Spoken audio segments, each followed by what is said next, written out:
Amuki, my sister. Orí ọ̀fẹ́ Jésù kó máa bá yín gbé. Mo fi tìdùnnú tìdùnnú.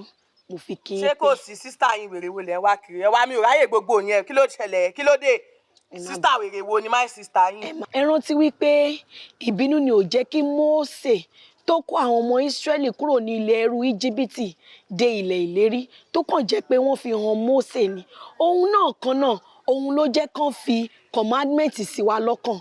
Òun kan náà, òun ló fi ìbínú fi pàṣán ọ̀rẹ́ ló fi na àpáta tí omi gbé àwọn kan lọ lára àwọn ọmọ Ísírẹ́lì. Ẹ jọ̀ọ́, ẹ rántí orin wa evangelist Tọ́pẹ́ Àlàbí. Ó dà para fẹ́ pa yín.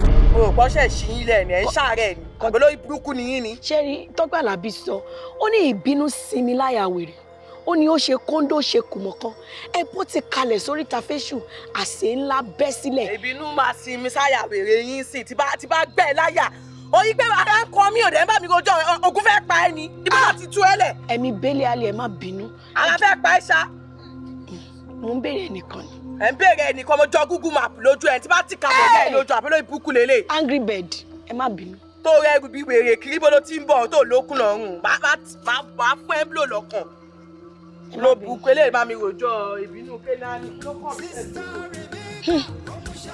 Ó máa ṣe o. Bíbélì tèmi ká sọ. Ó ní àwọn tèmi ṣègbé nítorí wọn kò ní ìmọ̀. Ẹni la máa sàbáktà ni.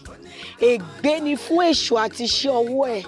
Ègbé ni fún èṣù àti fún iṣẹ́ ọwọ́ rẹ̀. Bàbá ti gégùn fún, ọmọ ti gégùn fún. Ègbé ni fún èṣù àti fún iṣẹ́ ọwọ́ rẹ̀. Ègbé ni fáwọn tó tẹ̀lé.